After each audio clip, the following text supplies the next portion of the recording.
Species recovery programme की series में हमारा नेक्स्ट टॉपिक है गंगा डॉल्फिन, जिसे शूशु के नाम से भी जाना जाता है।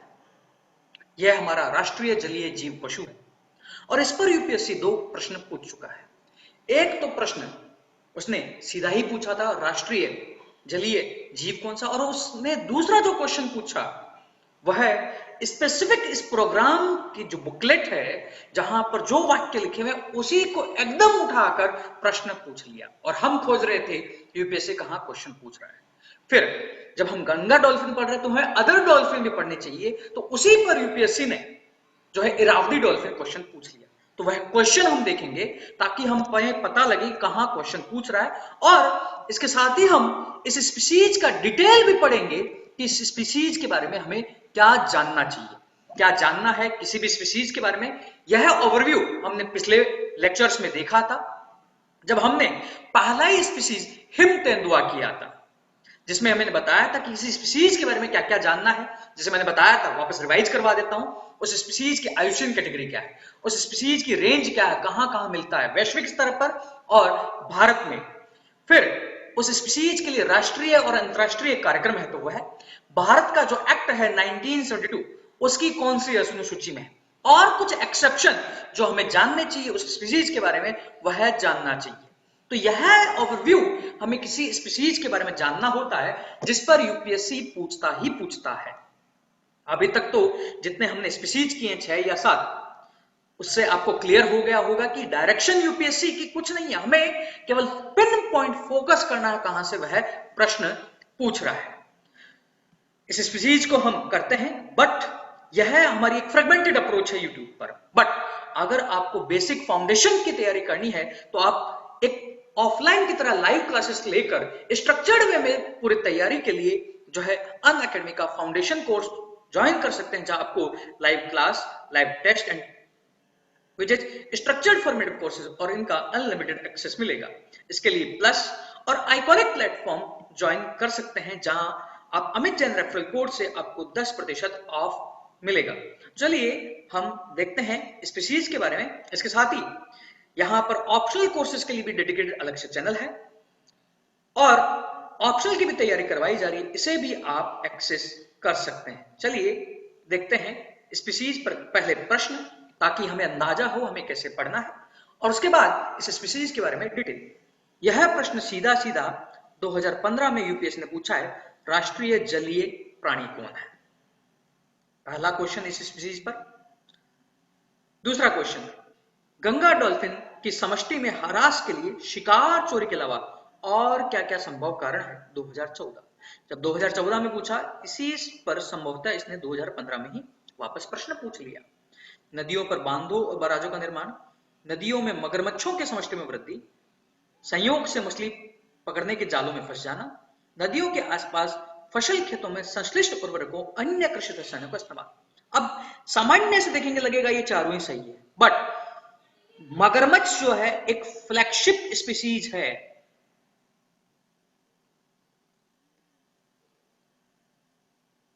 नदियों के लिए अगर वह फ्लैगशिप स्पीशीज है, अगर आप उस मगरमच्छ को बचा रहे हो तो उसकी पूरी बायोडाइवर्सिटी को बचा रहे हो, और मगरमच्छ की अगर संख्या बढ़ रही है तो यह भी द्योतक है कि वहां गंगा डॉल्फिन भी सुरक्षित है। और यह लाइन इस स्पीशीज रिकवरी प्रोग्राम के डॉक्यूमेंट में लिखी हुई है।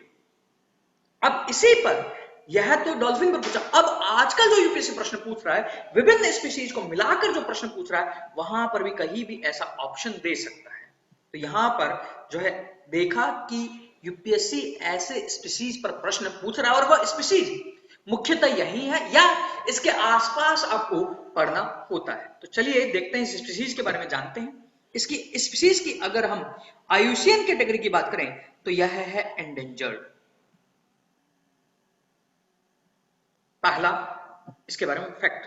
दूसरा, यह स्पीशीज जो है गंगा ब्रह्मपुत्र मेघना तंत्र, गंगा ब्रह्मपुत्र मेघना तंत्र तथा नेपाल के जो है कर्णफुली और संगो रिवर सिस्टम में पहले बहुतायत से मिलती थी, बट अभी इनकी संख्या बहुत कम हो गई है। यह अभी नेपाल, बांग्लादेश, और भारत में ही इनकी संख्या कन्फाइंड है, बट यह जो पूरा तंत्र है उसमें भी एक जो है लिमिटेड रेंज में यह मिलती है। यह स्पीशीज जो है इसकी ऑफिशियल खोज 1801 में हुई थी, 1801 में हुई थी। और यह स्पीशीज वर्तमान समय में जो इसकी प्राकृतिक रेंज पहले थी इन नदियों में, उससे बहुत कम हो चुकी है। यह स्पीशीज जो है स्वच्छ जल में रहता है, फ्रेश वाटर में रहता है। ज्यादा सैलिनिटी इसके लिए हानिकारक है। जैसे क्लाइमेट चेंज हो रहा है उसकी वजह से समुद्री जलस्तर जो बढ़ रहा है और उसकी वजह से यह है समुद्री जलस्तर जिस तरह नदी तंत्र में आगे बढ़ता जा रहा है, इस कारण ये जो है डॉल्फिन, इनका आवास भी नदी के ऊपरी क्षेत्र की तरफ बढ़ता जा रहा है, ऊपरी क्षेत्र की तरफ बढ़ता जा रहा है। यह भारत का राष्ट्रीय जलीय जीव है, national aquatic animal of India. Next, ये स्पीशीज जो है ब्लाइंड, अंधा होता है टेक्निकली, क्योंकि इसकी आंख में लेंस नहीं होता है और यह चलने के लिए जैसे चमगादड़ वेव्स का उपयोग करता है, वैसे ही है तरंगों का उपयोग करती है अपने शिकार को पहचानने और जो है ट्रेवल करने के लिए। यह स्पीशीज जो है यह एक मेमल है, स्तनधारी है। अगर यह स्तनधारी है तो इसे श्वास लेने के लिए बार बार बाहर आना पड़ेगा और लोकल लैंग्वेज में इसे शूशु भी बोलते हैं। तो याद रखना है, नियरली ब्लाइंड है, आंखों में लेंस नहीं होता है। इसे दिखाई तो देता है पर वह धुंधलापन इसको दिखाई देता है। तो यहां पर इसकी आंखों में याद रखना लेंस नहीं होता और वेव्स के द्वारा जो है ट्रेवल करती है। मेल और फीमेल की बात करें तो फीमेल की लंबाई, मादा गंगा डॉल्फिन की लंबाई जो है ज्यादा होती है मेल डॉल्फिन के मुकाबले। नर डॉल्फिन के मुकाबले मादा की लंबाई जो है ज्यादा होती है। और प्रजनन की बात करें तो हर 2-3 साल में जो है यह जन्म देती है, पर एक बार में एक ही जो है बच्चे को, काफ को जन्म देती है, एक ही काफ को। अब इस स्पीशीज जो ये फ्रेश वाटर में मिलती है जो है, तो इसकी तरह ही अन्य और वैरायटीज भी वर्ल्ड में है, वर्ल्ड में है। पर इससे पहले कुछ और फैक्ट हम इसके बारे में जान लेते हैं। इसके बारे में एक और फैक्ट है जो जानकर अचंभा होगा, यह मांसाहारी है, कार्निवोर, कार्निवोर स्पीशीज, मांसाहारी। तथा यह इतनी ज्यादा सोशल नहीं है, मुख्यतः यह अकेले अलोन मिलती है और कभी कभी छोटे समूह में मिलती है। और मादा और उसके बच्चे को साथ में ट्रेवल करते हुए देखा जा सकता है, साथ में ट्रेवल करते हुए देखा जा सकता है। तो याद इसके बारे में वापस रिवाइज करवा देता हूं, फिर अन्य प्रजातियों के बारे में पढ़ते हैं। यह आयुसीएन के अनुसार एंडेंजर्ड, फिर भारत, बांग्लादेश और केवल नेपाल में मिलती है, स्वच्छ जल में मिलती है, भारत का राष्ट्रीय जलीय जीव, मादा की लंबाई नर से ज्यादा और 2 या 3 साल में एक ही बच्चे को जन्म, फिर मुख्यतः अकेले ही मिलती है पानी में, कभी कभी छोटे समूह में, और मादा मतलब फीमेल और बच्चे को साथ में ट्रेवल करते हुए देखा जा सकता है। शाकाहारी नहीं है अपितु मांसाहारी है, कार्निवोर स्पीसीज है, कार्निवोर। आंखों में लेंस नहीं होता है तो ब्लाइंड, ब्लाइंड है। और ज्यादा जो है खारा पानी इसकी स्वास्थ्य के लिए हानिकारक है। विश्व में अन्य सब स्पीसीज इसके डॉल्फिन जो स्वच्छ जल में मिलती है वह है बोटो, बुलन और बेजी। बेजी जो है लोकल इसी गंगा डॉल्फिन की तरह वह डॉल्फिन जो स्वच्छ जल में मिलती है, यह बेजी जो है यांगतेज रिवर चाइना में मिलती है, चीन में। बुलन, बुलन जो है यह इंडस रिवर में मिलती है। अब इस पर यूपीएससी ने एक क्वेश्चन सीपीएफ के एग्जाम में पूछा, जहां उसने पूछा था स्वच्छ जल में जो है गंगा डॉल्फिन जो है कौन से नदी तंत्र में नहीं पाए जाते, सॉरी इंडस डॉल्फिन पूछा था, इंडस डॉल्फिन कौन से जो है नदी में मिलती है। एक ऑप्शन था व्यास का, बाकी 3 ऑप्शन बी सी डी जो है गंगा, यमुना और सोन के थे। और यह एक्सपेरिमेंट मैंने अपनी ऑफलाइन क्लास में भी किया।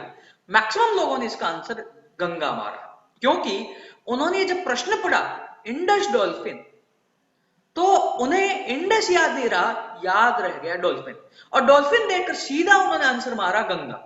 बट यहाँ गंगा, यमुना, सोन तीनों है, और हमने अभी देखा कि डॉल्फिन जो है गंगा और उसकी सहायक नदियों में मिलती है। तो इसका मतलब यूपीएससी आपकी ये साइकोलॉजी से खेलता है।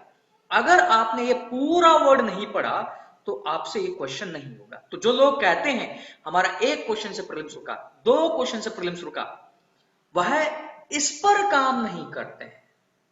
और हिंदी माध्यम पढ़ता तो बहुत है, नॉलेज तो उसके पास बहुत है, बट एग्जाम में एक्चुअल में क्वेश्चन कैसे टैकल करना है, कैसे प्रश्न पूछ रहा है, वहां पर हम नहीं काम करते हैं और सफलता की दहलीज से हम लौट आते हैं। और कंटेंटरिज्म में जो है यह और ज्यादा हो रहा है, जहां वह कुछ भी कैसा भी कंटेंट हो वह सुने जा रहा है और मान रहा है कि मैं तो यूपीएससी की तैयारी कर रहा हूं, लाइन बाय लाइन अंडरलाइन कर देता है। ये इसलिए कह रहा हूं कि दुख होता है कि हम मेहनत करते हैं बट सही डायरेक्शन नहीं होने की वजह से असफल, फेल तो नहीं कहूंगा, सफलता को जो है चख नहीं पाते हैं। यह अनुभव किया है तो वह मैंने आपको साझा किया है। इससे इस एक और 2 क्वेश्चन के लिए आपको यूपीएससी के प्रीलिम्स के पेपर को पहचानना होगा। इसके बाद बुलन के बाद एक है बोटो, जिसे पिंक डॉल्फिन भी बोलते हैं। पिंक रिवर डॉल्फिन, गुलाबी नदी डॉल्फिन, यह जो है अमेजोन रिवर में मिलती है। अमेजोन रिवर, सो बोटो, बुलन, बेजी, बोटो, अमेजोन, बुलन, इंडस, बेजी, यांगतीज रिवर। अब जब हमने यह जान लिया तो सिमिलर हमें जानना है एक क्वेश्चन जो यूपीएससी ने पूछा भी है इरावदी डॉल्फिन के बारे में, क्योंकि डॉल्फिन डॉल्फिन का मतलब यह नहीं है कि सेम सारी डॉल्फिन है। ये इरावदी डॉल्फिन जो है यह है आपका भारत का जो पूर्वी तटीय इलाका है यहां और म्यांमार के इस तटीय इलाकों में मिलती है। यह जो है यह खारे पानी में निवास करती है। सो यह साल्ट वाटर डॉल्फिन है और भारत में मुख्यतः यह है चिल्का जो है इसका प्रमुख केंद्र भी है और यह आईयूसीएन के अनुसार एंडेंजर्ड है।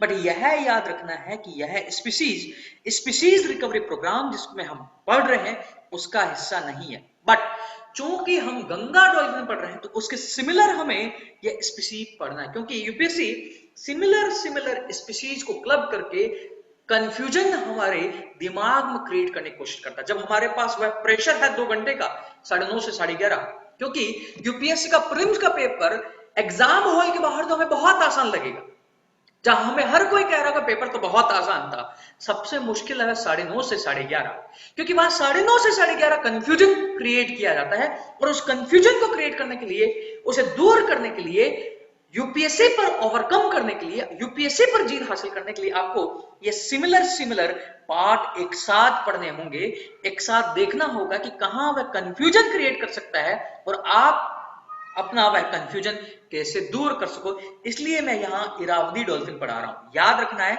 स्पीसीज रिकवरी प्रोग्राम का हिस्सा नहीं है, यह अलग है, यह एंडेंजर्ड है। यह स्वच्छ जल में नहीं अपितु खारे पानी में निवास करती है, खारे पानी में निवास करती है।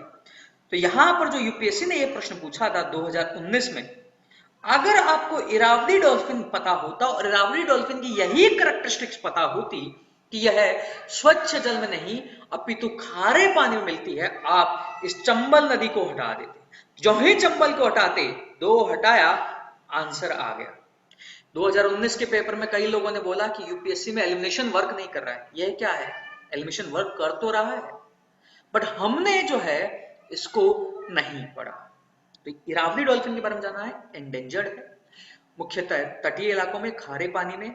मुख्य इसके जो है जहां ये मिलती है वो है Mekong river, south east Asia में भी, केवल यही में नहीं अपितु south east Asia, ASEAN countries है वहां भी, और इवन जो है मेकोंग रिवर वहां भी यह मिलती है। यह भी जो है स्तनधारी है, यह भी जो है एक मेमल स्पीसीज है। यह हमें जानना है इस स्पीसीज के बारे में। तो अभी आपको यह पता लग गया होगा कि केवल स्पीसीज है वह नहीं, अपितु उसके आसपास कंप्लीट हमें एक होलिस्टिक पिक्चर लेते हुए जो है किसी स्पीसीज के बारे में जानना होता है। यह हमने गंगा डॉल्फिन देखा और हम देखेंगे, बट अपनी पूरी बेसिक के लिए हम अनअकैडमी ज्वाइन कर सकते हैं। ऐप गूगल प्ले स्टोर और ऐप स्टोर पर जो है डाउनलोड की जा सकती है। मेरे बारे में, my name is Amit Kumar Jain, co founder of the core IASandGSND.com। Quora और गूगल पर रिव्यू पढ़ सकते हो। टेलीग्राम लिंक जो है वह है unacademy_अमित जैन। अनअकैडमी पर जो इसकी ऐप पर जो प्रोफाइल है वह है अमित जैन DC 1785, जहां अभी ज्योग्राफी की एनसीईआरटी को लेते हुए स्पेशल क्लास चल रही है, वह आप देख सकते हो। यहाँ टॉप ऑनलाइन एजुकेटर्स पढ़ा रहे हैं अनअकैडमी पर, जहां 15,000 से भी ज्यादा कोर्सेस अवेलेबल है। इसका सब्सक्रिप्शन ले सकते हो, जहां जीएस पेपर 1, 2, 3, 4, प्रीलिम्स में specific subject science and tech, environment इत्यादि की भी जो है तैयारी करवाई जा रही है। जहां 1 ईयर की फीस प्लस प्लेटफॉर्म की 49,500, apply referral code Amit Jain, fees 44,550, 2 year fees 72,000, apply referral code Amit Jain, fees 64,800। यहां पर आपको live class, test series, unlimited practice और स्ट्रक्चर्ड शेड्यूल उपलब्ध है। बट जो इस एग्जाम के लिए चाहिए personal coach, daily mains question answer practice और स्टडी प्लान, यह यहाँ अवेलेबल नहीं है जो आइकॉनिक प्लेटफॉर्म में है, जो 1 ईयर और 2 ईयर के लिए उपलब्ध है। 1 ईयर की फीस 64,000, 2 ईयर की 99,000। Apply referral code Amit Jain, आपको जो है 10% ऑफ मिलेगा। न केवल यूपीएससी के लिए, अभी तो आप जब पीसीएस की तैयारी कर रहे हो, यूपीपीएससी, बीपीएससी, उसके लिए भी आप Amit Jain referral code use कर सकते हो। और जहां अब जो डायनेमिक्स आ रहा है स्टेट एग्जाम में भी, वहां एनवायरमेंट इंपॉर्टेंट हो गया है, वहां भी हमें डायरेक्शन के साथ पढ़ना है। तो यह है स्पीसीज सीरीज में नेक्स्ट टॉपिक जो है हम घड़ियाल और अन्य स्पीसीज जो बचे हुए हैं उनको करेंगे। इस वीडियो को लाइक कीजिए, शेयर कीजिए और अन्य लोगों तक पहुंचाइए, ताकि पता लगे कि हिंदी माध्यम क्यों असफल, कैसे उसको बस अपनी पढ़ाई के तरीके में चेंज करना, उसका सिलेक्शन होने लगे। यह मैंने केवल ऐसे ही नहीं कह रहा हूं, इसको प्रूव किया है मेरी ऑफलाइन क्लासेस से जो है प्रीलिम्स लोगों ने निकाला है। और इस बार भी 6 स्टूडेंट दे रहे हैं प्रीलिम्स, जहां हिंदी माध्यम अकाल पड़ा हुआ है, वहां जो है 6 स्टूडेंट्स मेंस दे रहे हैं। इंग्लिश मीडियम तो बहुत है, मैं हिंदी को टारगेट कर रहा हूं, क्योंकि हिंदी माध्यम तैयारी बहुत अधिक करता है, बट उसको गाइडेंस जो है वह लेकिंग है।